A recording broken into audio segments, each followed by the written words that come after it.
Hello everyone, welcome to the world of life sciences. I am Shubhra and I am a life science tutor.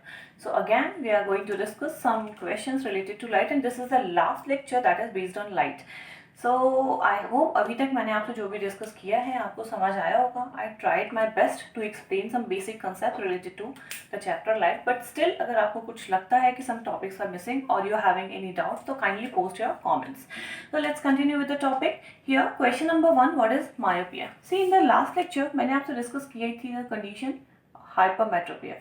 So hypermetropia is जब आप long distant object देख सकते हो and you cannot see or you can see. Okay, let me explain with the diagram here. This is eye lens. Last lecture में हमने hypermetropia discuss किया था. उसमें आप लॉन्ग इनफाइनाइट ऑब्जेक्ट्स आराम से देख पा रहे थे एंड क्लोजली प्लेस्ड ऑब्जेक्ट नहीं देख पा रहे थे. मायोपिया इज द कंडीशन जिसको हम बोलते हैं near sightedness, long sightedness, close sightedness. You can see जिसमें आप पास का कुछ देख पा रहे हो. ठीक है, a person can see any object placed close to. So यहाँ पर जस्ट इमेजिन क्या कंडीशन हो रही होगी. This is your retina. So again retina पर इमेज बनेगी, then only you will be able to see. So जो भी ऑब्जेक्ट पास में रखे हैं, आपकी आई मसल्स जो कि लेंस के कर्वेचर को चेंज करने का काम करती हैं, वो पास में रखे हुए ऑब्जेक्ट से आती हुई रेज को रेटिना पर कन्वर्ज करा पा रही हैं. ठीक है, मीन्स ये आएगी इस तरह से तो फोकस से ऊपर जाएगी and this will go through curvature. ठीक है, सो इमेज आपको कुछ यहाँ पर मिली.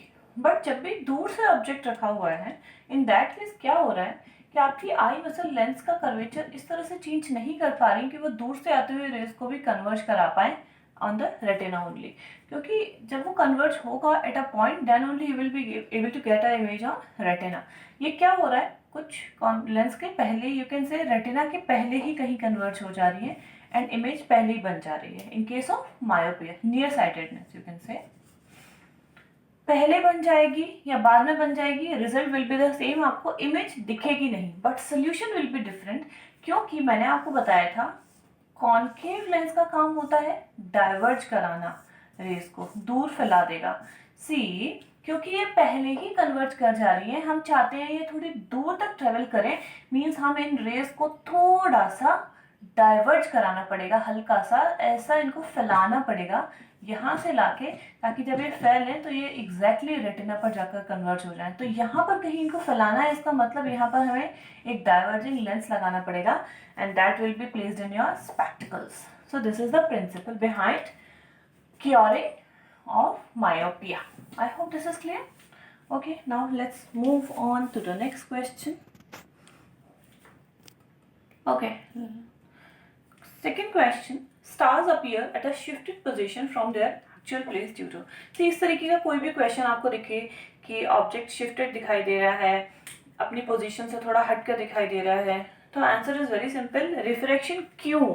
क्योंकि जब भी लाइट बैंड होती है at any angle in case of change of medium, this thing I have explain many times in lecture number 1, lecture number 2 and again in lecture number 3. I am going to explain the same thing in case of change of medium. जब भी light travel कर रही होती है in various mediums, at the time of change of medium what happens, light एक particular angle पर bend हो जाती है due to the difference in the densities of those mediums. उसकी वजह से डेंसिटीज डिफरेंट होने की वजह से उनका रिफ्रैक्टिव इंडेक्स डिफरेंट होता है. इस वजह से क्योंकि लाइट की स्पीड चेंज हो जाती है ड्यू टू, क्यों चेंज हो रही है speed? It is very simple. मैंने आपको बोला कि लाइट को ट्रेवल करने के लिए मॉलिक्यूल्स की जरूरत नहीं है, बट जो भी मॉलिक्यूल्स मीडियम में हैं वो उसके रास्ते में रुकावट बनने का काम कर रहे हैं. तो जितने ज्यादा मॉलिक्यूल्स होंगे उतना ज्यादा रुकावट होगी ना. तो मॉलिक्यूल्स कितने ज्यादा होंगे, it will define its density, right. तो डेंसिटी से क्या फर्क पड़ रहा है, उसकी वेलोसिटी में चेंज आ रहा है. वेलोसिटी में चेंज आने की वजह से जब लाइट रे एक मीडियम से दूसरे मीडियम में जाएगी तो वो एक सर्टेन एंगल पर क्या हो जाती है, बैंड हो जाती है. अब अगर वो बैंड हो रही है तो जहां से वो आती नजर आती है आपको, एग्जैक्टली वो वहां से नजर नहीं, वो वहां से नहीं आ रही होती, it is coming from a different position. तो ये केस, आप एक ग्लास में वाटर लीजिए, उसमें एक पेन डिप करिए, आप ट्रांसपेरेंट ग्लास में ना बाहर से देखेंगे आपको वो टिल्टेड नजर आएगा, but actually it is not tilted ना, it is normal. So it is due to refraction. Again the reason here is also same, it is due to refraction. I hope मैं बहुत बार आपको ये समझा चुकी हूँ एंड अभी आपको कोई कंफ्यूजन नहीं होना चाहिए. Okay, question number 3, what is the meaning of power of accommodation of eye. जब मैं आपको हाइपरमेट्रोपिया एंड मायोपिया समझा रही थी तो मैंने आपको बताया था कि हमारे आई लेंस की थिकनेस को एडजस्ट करने का काम आई मसल्स करती हैं. ठीक है, आइरिस मसल्स भी बोल सकते हैं उसको. सो ये क्या करती हैं, ये आई लेंस की थिकनेस को चेंज करती हैं. थिकनेस की को चेंज क्यों करती हैं? With change in distance of the object हमारी आई की फोकल लेंथ को एडजस्ट करती हैं. तो फोकल लेंथ को एडजस्ट करने के लिए वो रेटिना को आगे पीछे तो नहीं कर सकती, आई लेंस को भी आगे पीछे नहीं कर सकती, because the size of our eye is fixed ना. तो what they can do, they can change the curvature, और you can say thickness. Eye lens को बिल्कुल पतला कर देंगी एंड समटाइम्स बहुत उसको छोटा करके मोटा कर देंगी. सो देन उसकी फोकल लेंथ चेंज होते रहेगी. और इस तरह से क्योंकि पर्पस है कि हमें in any case we have to form that image on retina only, then only you will be able to get that image. So ये एकोमोडेशन कहलाता है. ठीक है, सो ये here the option is to adjust the thickness of eye lens. ठीक है, बाकी के सारे ऑप्शन बिल्कुल बकवास है. To adjust the distance of retina, distance कम ज़्यादा हो सकती है तो हमारी आई कभी बड़ी और कभी छोटी नजर आएगी. एंड इट इज़, ये बहुत ही बकवास ऑप्शन है. It's just the colour of object. Object का कलर हम चेंज नहीं कर सकते. इट ऑल डिपेंड्स कि what colour wavelength is being reflected by the object. See मैं आपको एक्सप्लेन कर देती हूँ. Any object of any colour आपको क्यों नजर आ रहा है, कुछ ब्लू दिख रहा है, कुछ ग्रीन दिख रहा है, कुछ ट्रांसपेरेंट, कुछ किसी भी कलर का नहीं दिख रहा है. So here the simple concept is white light is made up of 7 colours. कोई भी ऑब्जेक्ट है, see I am my top is blue, तो क्यों ब्लू दिख रहा है आपको? ये अब्जॉर्ब तो सारे कलर करेगी बट ये सिर्फ ब्लू कलर की वेवलेंथ को रिफ्लेक्ट कर पा रही है. ठीक है, सो अगर किसी ऑब्जेक्ट एक पर्टिकुलर कलर शो कर रहा है तो that object is reflecting only that colour wavelength. So जिस कलर की वेवलेंथ को वो रिफ्लेक्ट कर पाएगा वो उसको उस कलर का नजर आएगी. अगर कोई बॉडी बिल्कुल ब्लैक है इसका मतलब वो किसी भी कलर की वेवलेंथ को रिफ्लेक्ट नहीं कर रही है, उसने सारा का सारा वेवलेंथ अब्जॉर्ब कर लिया. If any body is white, clear white, then it is reflecting all the colors back. ये कोई भी absorb नहीं कर रही, ये सारा का सारा reflect कर दे रही है. ठीक है, let's move on to the next question. Cones are light sensitive cells present in our retina, rods are color. इसमें आपको बताना है कि दोनों statements में कौन सी सही है. ठीक, फर्स्ट स्टेटमेंट लिखा है इन्होंने, कोन्स आर लाइट सेंसिटिव. सी हमारे रेटिना पर 2 kinds of photo receptor cells present होते हैं, कोन्स एंड रॉड्स. कोन्स का फंक्शन होता है बेसिकली ये आपको नाइट विजन में हेल्प करते हैं. कैसे? These are light sensitive. Light sensitive होने का मतलब कोई भी चीज़ किसी चीज़ को लेकर सेंसिटिव है, उसका सिंपल सा मतलब होता है कि वो बहुत छोटी सी चीज़ को लेकर भी रिएक्ट कर देगा. राइट, हम प्रैक्टिकली साइकोलॉजी में भी बात करें तो सेंसिटिव वर्ड का मतलब है कि इफ एनी थिंग और any body is particularly sensitive for a particular thing, so it will react in a very small, in case of stimulation, smallest stimulation. So here cones are light sensitive cell, तो जरा सा light stimulation आएगा और ये activate हो जाएंगी, it will enable you to see that particular object. So light sensitive होने की वजह से ही ये आपको अंधेरे में भी मतलब बहुत अंधेरा या बहुत कम light present होगी, then these are the cells which enable you to see the object placed in night or very dark situations. Not cones here, then rods. ये इन्होंने स्टेटमेंट को इंटरचेंज किया है. rods are actually light sensitive cells. ठीक है, colours provide करने का काम होता है कोन्स का. सो इन्होंने स्टेटमेंट को चेंज किया. So cones are colour sensitive cell और इनको एक्टिवेट होने के लिए इनको, these are not sensitive, ये सेंसिटिव सेल्स हैं, रॉड सेल्स.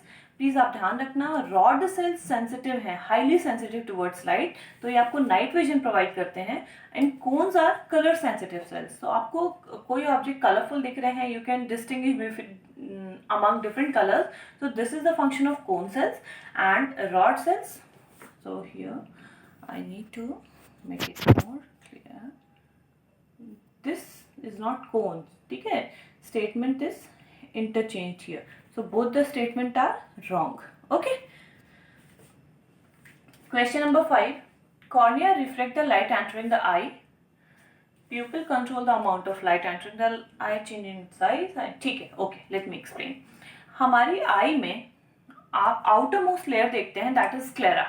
कॉर्निया की भी आउटर मोस्ट लेयर होती है sclera, that is transparent. Okay, cornea का काम क्या है बेसिकली? कॉर्निया इज ट्रांसपेरेंट ना, सो कॉर्निया रिफ्रैक्शन का काम कर रही है. अभी रिफ्रैक्शन क्यों? क्योंकि the amount of light that will be entered in your lens will form the principle कि जिस बेसिस पर आप ऑब्जेक्ट का इमेज देखने वाले हो ऑन द रेटिना, तो वो किस एंगल पर रिफ्लेक्ट होना चाहिए ताकि वो प्रॉपरली आपके लेंस से होकर जा सके. ये फंक्शन कौन करेगा? Cornea. Cornea is a transparent layer present outside your lens. So first statement is absolutely correct. Second, pupil controls the amount of light entering the eye by changing its size. See, look at your eyes, या फिर कोई भी image आप देख सकते हैं. और let me draw it.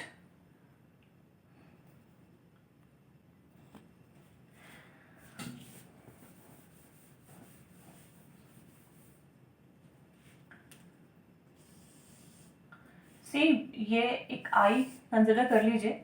This is retina, ठीक है, एंड हियर आपका lens, this is your eye lens. Okay, this is your lens, eye lens, and this is outer most layer, this is cornea, transparent होती है. ठीक है, अभी आप बोलोगे वाइट दिख रही है, these are muscles or nerves you can say. Cornea is transparent. यहाँ पर आपको एक ब्लैक, ब्राउन, ग्रीन, ब्लू, जिसकी आई जिस कलर की होती है, that colour is provided by iris only. यहाँ पर मैंने ग्रीन आई बना दी.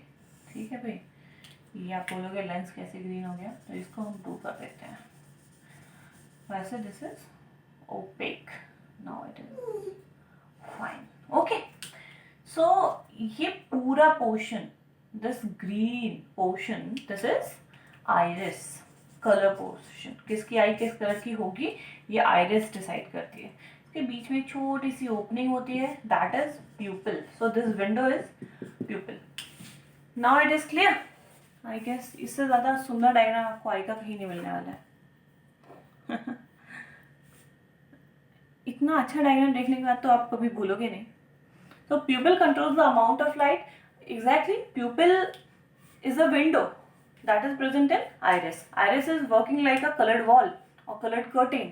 ठीक है, तो iris helps in regulating the amount of, basically pupil is a window. इसके साइज को कंट्रोल करने का काम iris करेगी, एंड pupil में से कितनी लाइट होकर जाएगी ये एडजस्ट करने का काम कौन करेगा? pupil. So I hope कि आपको ये तीनों स्टेटमेंट समझ आए होंगे. All these statements are absolutely correct. इनमें कुछ भी गलत नहीं है. This is correct, this is also correct, and this is also correct. All three statements are correct.